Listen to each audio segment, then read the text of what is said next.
Hello everyone and welcome to ML Done. So in the last video we sort of concluded the training process of our simple neural network, and as I promised, I'm going to do some cool visualizations for you today where you could actually see the separating hyperplane that we've used to actually classify our training data into positive and negative examples. Moreover, we will actually see the change that will happen in that hyperplane after applying the sigmoid function. If you remember, we had a sigmoid function in the output neuron of our neural network. So that is how the sigmoid function sort of makes sure that our neural network would produce number 1, like value 1 for the positive examples and value 0 for the negative examples. So today I'm just gonna go ahead and show you this decision boundary. In a visual sense, it will give you a better understanding as to what is really happening. And we're gonna actually see, as the training goes on, what type of change would happen to this decision boundary. And also, as time goes by, we also see the output of this decision boundary after this sigmoid function has been applied on it. It sort of gets nonlinear and takes the shape of a sigmoid.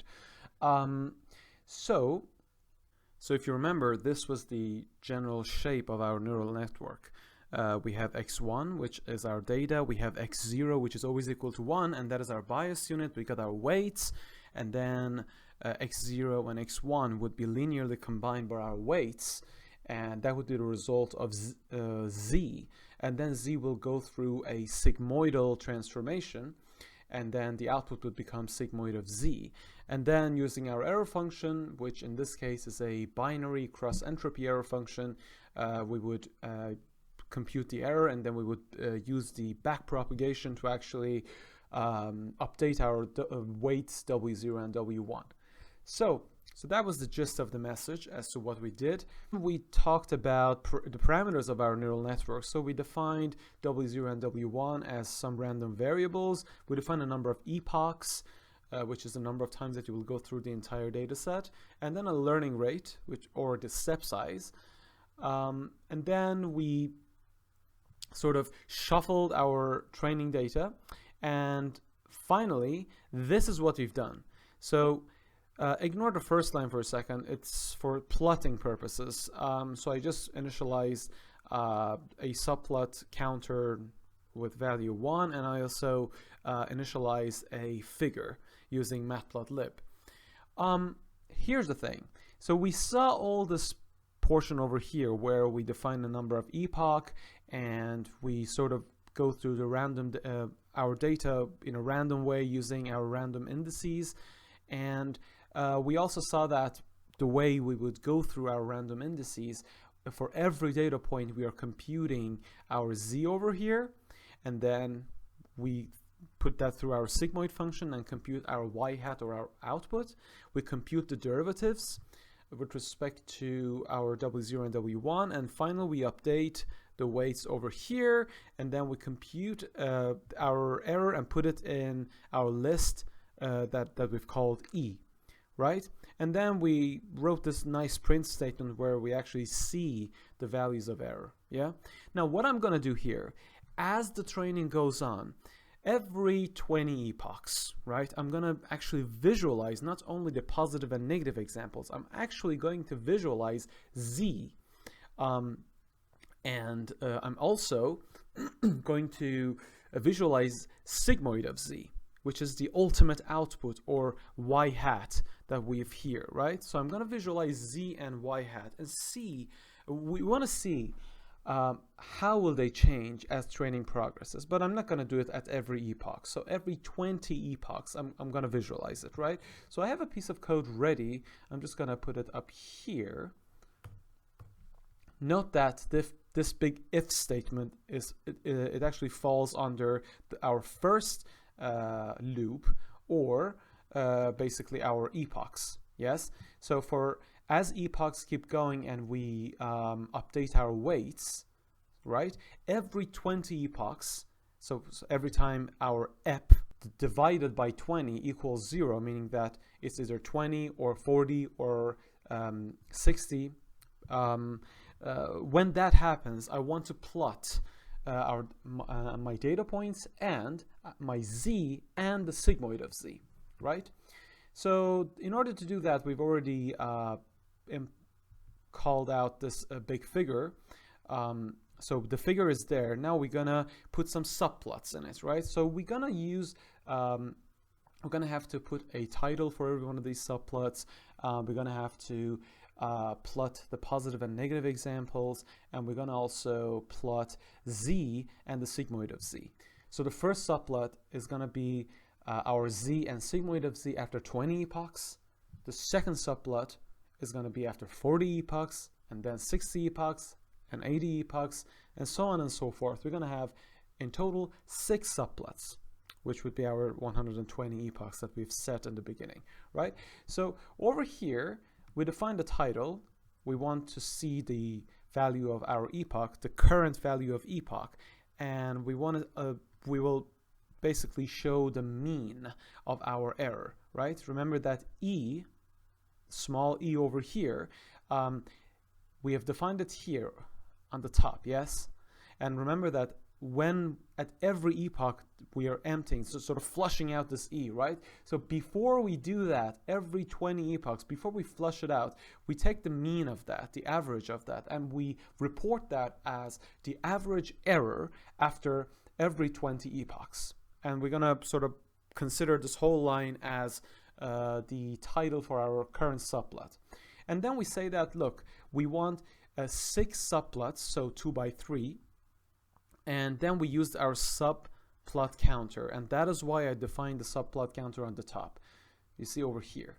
So it starts at 1, and then we're gonna increment it, right? Then we, using a scatter plot, we actually plot our x0 and x1, which are our positive and negative examples, with labels class 0 and class 1. We can also define alpha as a transparency value. Also color, one is red, one is like cyan, sort of bluish, and we also have our area. So nothing new here. And this is the interesting part. When we want to basically plot our z, so z is a linear combination of our input, yes? And our input x has a range, basically. I know we chose them randomly, but it has a minimum and it has a maximum, yeah?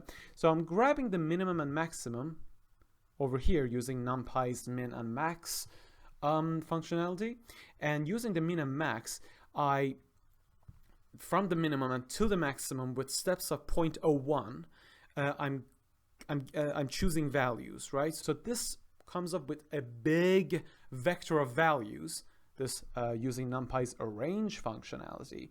This comes with a huge range of values that are separated by 0.01, like that would be the step size. So this would be a nice way of coming up with some input vector to actually feed into our neural network. Remember that at this stage, W0 and W1 have already been updated for 20 epochs. So this is the first time that we get into this if statement, right?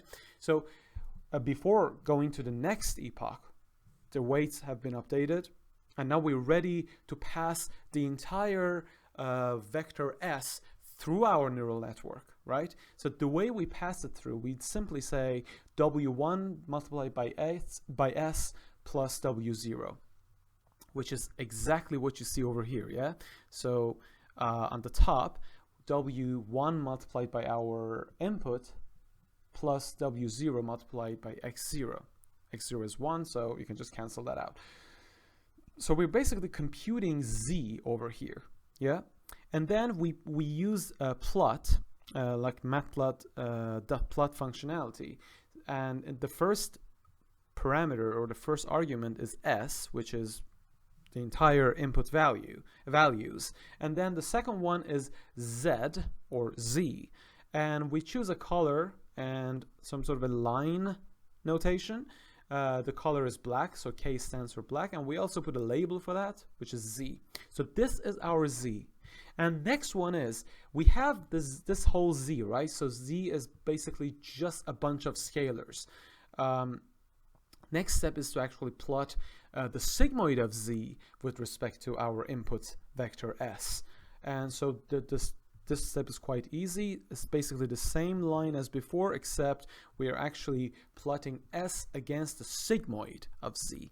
And we have already defined sigmoid, the sigmoid function, and we choose a color blue, and the label is y hat. Remember, sigmoid of z is our y hat, or the output. And when we type plt.legend, it's basically asking Python to actually show our labels. And then we also define some limits on the like how much of the vertical axis do I want to be visible. And next one, plt.grid, but just puts a nice grid type of background on our every one of our subplots.